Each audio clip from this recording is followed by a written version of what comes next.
j'espère que vous allez bien. Aujourd'hui, une nouvelle vidéo et cette fois, on part pas sur un test, mais sur la présentation d'une application mobile que certains d'entre vous connaissent peut-être, puisqu'il s'agit de Inbox. Il aurait fallu passer ces dernières semaines dans une yourte mongole pour ne pas en entendre parler. Et c'est assez logique, car avec cet outil, Google veut simplement réinventer le mail, rien que ça. Alors c'est un outil un peu particulier. Alors en termes d'interface et d'ergonomie, on a quelque chose qui se rapproche un peu de Mailbox par certains aspects. Mais on a aussi un peu de Google Wave dedans. Et c'est ça qui est assez bizarre parce qu'en fin de compte, Inbox va nous servir à relever nos messages, à les lire bien sûr. Mais on va aussi pouvoir l'utiliser pour nous organiser, pour organiser notre activité. On va pouvoir créer des rappels, on va pouvoir associer des statuts à nos messages. Et en fin de compte, on a vraiment un outil qui ressemble pas du tout à Gmail, mais qui s'en rapproche quand même. Donc c'est pas évident de s'y faire au début, je vous le dis tout de suite. Et je pense que le mieux, c'est d'attaquer tout de suite avec la vidéo. Voilà, peu de discours, comme ça vous allez voir comment il se présente et comment il fonctionne. Voilà, donc on est sur l'un de mes écrans d'accueil, parce que évidemment j'en ai plusieurs, ce qui ne surprendra pas grand monde. Et on a l'icône d'Inbox qui se trouve juste ici, en bas à gauche. Donc c'est une espèce d'enveloppe bleue, plutôt jolie à regarder, plutôt plate. Je vais vous la montrer peut-être comme ça, voilà. Donc on a quelque chose de minimaliste et qui fait vraiment, qui va bien avec le matériel design finalement. Je pense que ça se mariera parfaitement avec le Lollipop. Le mieux bien sûr c'est de lancer l'application pour que vous puissiez voir à quoi elle ressemble. Et donc ça y est, une fois qu'on a lancé l'appli, on se retrouve directement face à la boîte de réception et au message qu'elle contient. L'interface Inbox va droit à l'essentiel. On a quelque chose d'assez dépouillé, d'assez minimaliste. Tout en haut, ici, une barre bleue qui regroupe différentes options, notamment le menu principal du logiciel, la recherche. Ensuite, nous avons la liste des messages avec une division en fait par jour. Donc là, ici, ce sont les messages du jour. Là, c'était les messages que j'ai conservés hier. Et puis là, les messages du mois. Donc on a à chaque fois des séparations, comme vous pouvez le voir avec ces barres grises. Faut aussi savoir que les messages affichés dans la boîte peuvent être de deux catégories différentes. On a le message simple, comme les deux derniers que j'ai reçus. Et puis on a les messages groupés en fait. Donc là, on a par exemple deux messages, deux nouvelles conversations dans le groupe forum, donc il me fait remonter le groupe forum en me spécifiant le nombre de mails associés. Pareil pour les notifications, pareil pour les promotions. Donc ça, ce sont des groupes que vous connaissez sans doute déjà si vous utilisez Gmail. C'est une façon de regrouper les messages par affinité. C'est assez rigolo d'ailleurs. Tout en bas, on a aussi un bouton rouge qui va nous permettre de créer un nouveau rappel ou de contacter l'un de nos proches. Alors ce qui est intéressant, c'est qu'il va automatiquement faire remonter la liste des dernières personnes à qui on a envoyé un message. Comme ça, on n'aura pas besoin d'aller chercher dans le carnet d'adresses pour envoyer un nouveau mail. Alors bien sûr, si votre contact n'apparaît pas dans la liste, vous n'aurez qu'à taper sur nouveau message et là vous aurez la fenêtre habituelle qui apparaîtra et vous n'aurez plus qu'à aller ajouter là ou les adresses de votre choix dans la zone dédiée. Alors après, ce qui est intéressant aussi, c'est qu'on a un affichage enrichi des messages, c'est-à-dire que si un mail contient des pièces jointes, des images, des PDF, des informations de ce type, automatiquement vous aurez des miniatures qui apparaîtront en dessous. Donc là par exemple, je peux voir les 3 images qui sont contenues dans le CP que m'a envoyé cette Ninon. C'est pareil ici pour les notifications, je vois en fait les derniers documents PDF qui ont été associés au message de cette rubrique. Voilà, donc là je vois même une vidéo YouTube que je vais pouvoir lire directement en tapant dessus. Ça c'est plutôt amusant parce qu'en fin de compte on va avoir un aperçu direct du média qui se trouve associé au mail. Donc je trouve ça assez amusant. Comme là par exemple, voilà la photo de ma fille, sa première coiffure, sa petite queue de cheval, elle en est très très fière. Et ça c'est rigolo, voilà. Je tape sur la photo et automatiquement elle va apparaître. Alors évidemment il faut qu'elle soit téléchargée du serveur. Et lorsque ce sera fait, normalement, voilà, elle apparaît directement à l'écran.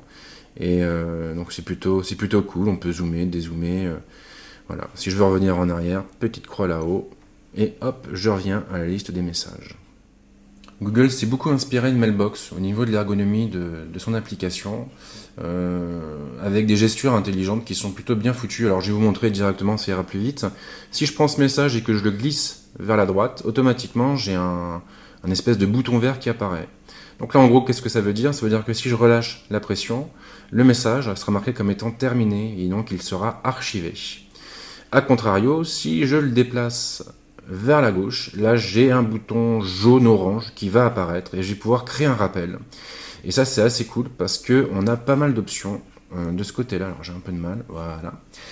Donc on a quoi comme option? Eh bien on va pouvoir déjà définir une date ou un créneau. On va pouvoir demander à Inbox de mettre en attente le message jusqu'à la fin de la journée, 19h, jusqu'à demain, jusqu'à la semaine prochaine ou à une date indéterminée. Alors si on choisit date indéterminée, ça veut dire qu'en gros, Inbox nous le fera remonter de temps en temps au petit bonheur la chance. Si besoin, on pourra définir une heure et une date précise ou choisir un lieu. Et ça, c'est une option qui est assez cool. Parce qu'en fin de compte, on va pouvoir créer des rappels géolocalisés. Donc ça, c'est un peu comme ce que propose Siri depuis le début, en fait. Là, par exemple, imaginons que je sois en déplacement et que pour une raison ou une autre, voilà, je veux me mettre un rappel pour quand je rentre à la maison, je sais pas, passer un coup de fil, répondre à un mail important. Eh bien, je vais pouvoir aller choisir mon lieu, mon domicile ici. Et là, automatiquement, quand je reviendrai chez moi, j'ai le message qui réapparaîtra dans mon inbox. Donc ça, c'est quand même assez cool.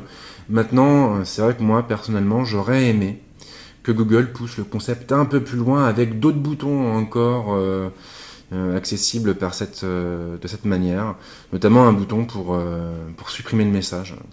Là, si on veut supprimer un message, on doit d'abord taper sur l'encoche. Alors, on peut en sélectionner plusieurs, bien sûr, et puis après aller chercher le menu contextuel et l'envoyer dans la corbeille. Donc ça, c'est assez long et c'est assez lourdingue. Alors, il y a une autre option que j'aime beaucoup, c'est l'option qui permet d'épingler des messages. Alors, si vous regardez là-haut, dans la barre bleue, vous avez un petit bouton qui ressemble à une épingle. Bon. Si j'appuie dessus, hop, automatiquement, ma boîte, elle est toute vide. Il ne reste plus que quelques messages comme ça qui se battent en duel. Si je rappuie dessus, hop, je reviens à l'affichage traditionnel. Alors, qu'est-ce que c'est? Eh bien, c'est un système en fait relativement simple qui va nous permettre d'épingler des messages pour les faire remonter automatiquement dans la boîte de réception. Alors, ça veut dire quoi? Ça veut dire qu'on va pouvoir tout simplement ajouter des mails à des favoris virtuels. Ce qui peut être assez sympa quand on a vraiment besoin de faire remonter les messages les plus importants. Alors, comment ça marche? Eh bien, c'est assez simple. Je vais aller chercher le message de Ninon. Voilà. Je le sélectionne. À partir de là, j'ai une barre d'outils qui apparaît en haut, que je viens de vous montrer. Alors, on a été voir dans le menu contextuel qui se trouve ici, qui est charmant. Maintenant, on a aussi la possibilité de créer un rappel ou de l'archiver en tapant sur ces deux boutons. Et puis, on a un troisième bouton, la petite épingle, qui va nous donner la possibilité de l'épingler. Donc, j'appuie dessus, et là, automatiquement, hop, on a une petite épingle bleue qui a été ajoutée au message. Donc, ça veut dire quoi? Ça veut dire que si j'active le curseur, eh bien, le message de Ninon apparaît bien dans la liste, tout en haut. Ça, c'est très pratique parce que ça va vous permettre d'effectuer un premier tri sur vos mails. Après, on a tous un flow différent, on est bien d'accord, mais moi, c'est comme ça que j'utilise Inbox, c'est-à-dire que j'ai ma boîte de réception qui contient tous les messages à traiter, et là-dessus, je vais faire une sélection supplémentaire pour faire remonter les messages les plus importants et ceux que je dois traiter en urgence. Donc c'est vrai qu'avec ce système d'épingle, j'ai plus besoin de me galérer à créer un libellé avec des règles associées. Là, une tape suffit et c'est quand même très très confortable. Pour accéder au menu, on tape sur ce petit bouton ou on va chercher la bordure de l'écran et on tire vers la droite. C'est exactement pareil. Et là, on a pas mal de choses. Alors déjà, on a une zone ici dédiée aux comptes et on va pouvoir aller chercher les comptes secondaires pour les afficher et pour aller les gérer. Donc ça, c'est pratique, d'autant plus qu'on va pouvoir ajouter un compte directement en tapant ici, gérer les comptes en tapant là. Donc ça, c'est quand même assez cool. Ensuite, plus bas, on a regroupé donc trois éléments. On a la boîte de réception, on a les éléments en attente et les éléments terminés. Donc ça correspond à ce qu'on vient de voir et donc aux fameuses gestures que je vous ai présentées. Ensuite, on a d'autres dossiers, donc pour les brouillons, pour les éléments envoyés, pour les rappels, pour la corbeille et les spams. C'est plutôt conventionnel. Les rappels, on en parlera tout à l'heure, je vous rassure. On verra un peu comment ça fonctionne. Ensuite, nous avons les catégories, les fameuses catégories qui ont été introduites avec Gmail récemment. Là, il y en a un peu plus, si je ne me trompe pas. On a les voyages, on a les achats, on a les finances, les réseaux sociaux, les notifications, les forums et les promotions. Ça, c'est directement géré par Inbox et par les algorithmes de Google. Donc c'est lui qui va faire la part des choses, qui va dire que tiens, par exemple, ce mail qui vient d'Air France, on va aller le ranger dans la catégorie voyage. Alors bien sûr, le système n'est pas infaillible, mais vous aurez toujours la possibilité de bouger les messages et d'aller les mettre dans ces différentes catégories. Et à chaque fois que vous le ferez, ça permettra à Google d'apprendre à reconnaître finalement vos mails. Et du coup, après, le système sera encore plus fiable. Ensuite, nous avons tous les dossiers libellés, créés par les applications. J'ai les libellés de Mailbox et puis mes libellés à moi, que j'ai créés au fil des ans. Là, il y a beaucoup de choses, évidemment. Bon, maintenant, c'est vrai que c'est assez drôle, mais en fin de compte, ces libellés, on va les utiliser de moins en moins. On va pouvoir en créer, bien sûr, si on a envie. Le seul truc qui est un peu dommage, c'est qu'on va pas pouvoir les imbriquer directement à partir d'Inbox. J'ai pas trouvé la façon de faire, en tout cas. Et je trouve ça vraiment, vraiment dommage, parce que ça manque pas mal quand on a besoin de s'organiser. Et puis ici, nous avons le bouton qui donne accès aux paramètres, et on va voir une subdivision par compte. Donc je vais pouvoir définir des paramètres différents pour chacun de mes comptes. Si je prends Toto le Bono, par exemple, je vais pouvoir gérer ses notifications, gérer aussi ses libellés et tout ce qui est en lien avec les paramètres de localisation. Alors pour rédiger un nouveau message, hop, on va taper sur le petit bouton, ça je vous l'ai montré, et on va chercher le contact de notre choix. Donc là par exemple, je vais aller envoyer un message à Valentin, mon chaton magique qui m'a qui m'a donné mon invitation pour Inbox. Donc sans toi Valentin, je n'aurais jamais pu tourner cette vidéo et je te remercie du plus profond de mon petit cœur. Donc là, on a toujours une barre d'outils là-haut qui va nous permettre d'annuler la rédaction du message, d'ajouter une pièce jointe, donc un document ou autre. Ce qui est bien, c'est que tous les comptes sont gérés, donc on va pouvoir aller chercher en local, on va pouvoir aller chercher sur la carte SD du téléphone, on va pouvoir aller chercher aussi sur Google Drive, et puis sur toutes les applications habituelles, donc ça c'est plutôt cool. On a un petit menu qui va nous permettre de supprimer le message, donc ça pas très important. La flèche bleue là-haut va nous permettre d'envoyer le message. Et ensuite, on rédige notre mail. Donc là, on a l'objet par exemple, coucou, avec la petite main rigolote d'ailleurs qu'on va remplacer directement. Et puis là, on va pouvoir taper notre message et dire salut, je suis en train de tester. Hop, Inbox. Voilà, et il le connaît déjà, c'est parfait. Si je sélectionne un mot, j'ai les options habituelles qui sont propres à Android qui apparaissent. Je vais pouvoir le copier, le couper et ainsi de suite, mais il n'y a rien d'autre. Voilà, il n'y a absolument rien d'autre pour l'instant, c'est assez minimaliste. Une fois que c'est terminé, on appuie sur la petite flèche et le message est parti. Alors après, si je crée un rappel, je tape sur le plus, un rappel. Donc là, je tape quelque chose, peu importe, l'intitulé du rappel. En haut, j'ai deux boutons. Le premier va me permettre de créer une alerte associée au rappel. Donc une alerte qui sera temporelle ou géographique, peu importe. Bon, là, je vais pas le faire parce que sinon, ça va être long. Je tape sur enregistrer et automatiquement, mon alerte, elle apparaît en tête de liste. Et elle est épinglée, donc ça veut dire que même si je passe en vue simplifiée, si vous préférez, mon alerte apparaîtra toujours en haut.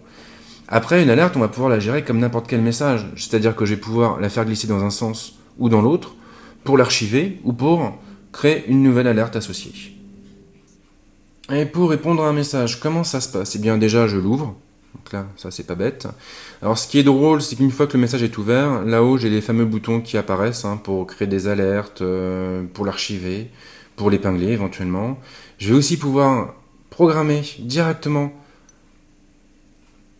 un rappel ici, donc ça c'est assez cool.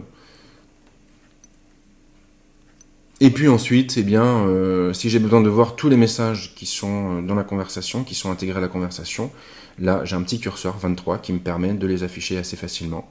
Et puis ensuite, en bas, le bouton pour répondre. Et là, il ne me reste plus qu'à taper ma réponse, et donc je vais lui dire que pour moi c'est... Je vais t'éviter l'heure du déjeuner, oui, ça c'est pas le problème. Ok, c'est bon, voilà. Donc ça, c'est pour le coursier du LG G3S. Ok, c'est bon. Un petit smiley, bien sûr. Hey, hey. Et on envoie la réponse, et c'est parti direct. Et puis, bien sûr, il y a la recherche accessible ici. Donc là, on a une recherche qui fonctionne bien, qui fait remonter directement déjà les 3 personnes avec lesquelles je suis le plus en contact, avec lesquelles j'échange le plus. Donc là, en l'occurrence, c'est Manana, Eric et puis Valentin. Et puis ensuite, eh bien, on a tout simplement ici l'historique qui va nous permettre de réafficher une ancienne requête. Donc là, par exemple, si je vais chercher les mails de ma comptable, hop, ils réapparaissent automatiquement ici. Voilà, avec plein de choses super intéressantes sur le paiement des cotisations d'un entrepreneur individuel. C'est fascinant. Et les déclarations de TVA, et voilà, un tas de choses qui sont particulièrement chronophages, dirons-nous. Alors, que dire d'Inbox? En toute franchise, au début, j'étais pas du tout convaincu. L'interface, elle est dépouillée, et en même temps, il y a plein d'éléments qui sont perturbateurs. J'avais aussi beaucoup de mal à dissocier les messages non lus des messages lus, ce qui n'est pas super pratique. Et en ajoutant à ça la notion de message groupé, alors là j'ai eu vraiment beaucoup de mal à m'y habituer, je vous le dis franchement. Et je me suis dit, bon bah écoute, tu vas persévérer, tu vas dégager Mailbox, tu vas te mettre à 100% sur Inbox, et puis tu vas voir comment ça se passe. Et en fin de compte, je m'y suis habitué, et puis j'ai commencé à l'utiliser pour gérer mes rappels, ce qui est super pratique d'ailleurs. C'est que ces rappels, ils sont directement connectés à Google Note. Donc en gros, je peux dicter directement à mon téléphone mon alerte, mon message, mon pense-bête, et directement, ça repart dans Inbox, et ça c'est quand même super pratique.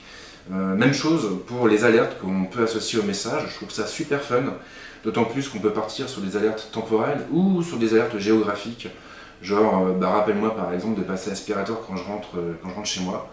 Et là, paf, directement, vous rentrez chez vous, vous avez l'alerte qui tombe. Et finalement, on n'est plus sur un client mail à 100%, on est vraiment sur un outil de productivité qui va toucher à différents domaines. Donc je pense qu'aujourd'hui, j'aurais du mal à revenir en arrière en fait. Alors après, du coup, je me pose quand même pas mal de questions sur Gmail. Je me dis, voilà, maintenant, Google a 2 applications mobiles qui font à peu près la même chose. Alors on est d'accord, hein, Inbox va plus loin, vous l'avez vu, mais ça reste du mail. Donc on a 2 applications qui sont proches, qui sont différentes, 2 services web aussi, parce qu'Inbox est dispo sur Chrome. Du coup, pour le power user, ça va, nous on peut s'y faire, on a l'habitude de jouer avec plein de choses comme ça, mais pour le néophyte, je pense que ça peut être un peu perturbateur, d'autant plus que la marque Gmail, elle est bien intégrée sur le marché. Donc là on a un nouveau produit. Je sais pas, peut-être que Inbox à terme aura vocation à toucher davantage les pros et les entreprises. Peut-être que Google va essayer d'aller un peu plus loin là-dessus en ajoutant de nouvelles fonctions qui trouveraient davantage leur place dans une entreprise, dans un parc informatique. Mais bon, pour l'instant, c'est vrai que je pense que les Googlers vont avoir beaucoup de travail et ça va pas être évident pour eux. Quoi qu'il en soit, Inbox m'a fait forte impression, en fin de compte. Et c'est assez drôle parce qu'il répond à des questions que je me posais même pas, donc c'est plutôt positif. C'est plutôt positif et c'est vrai que je pense continuer à l'utiliser, ce qui ne m'empêchera pas de regarder l'évolution de Mailbox, de retester de temps à autre d'autres clients parce que ça fait aussi partie du boulot. Mais en tout cas pour l'instant je pense rester sur Inbox et voilà, finalement avis positif. Voilà, j'espère que cette vidéo vous a plu. Comme d'hab, si vous avez des questions, des remarques, envie de discuter, comme vous voulez, eh bien, les commentaires sont là pour ça, sur la Friendzone ou sur la chaîne YouTube. C'est vous qui voyez, je regarde les deux, je suis multitâche. Et puis nous, on se retrouve très vite avec d'autres vidéos. Ciao!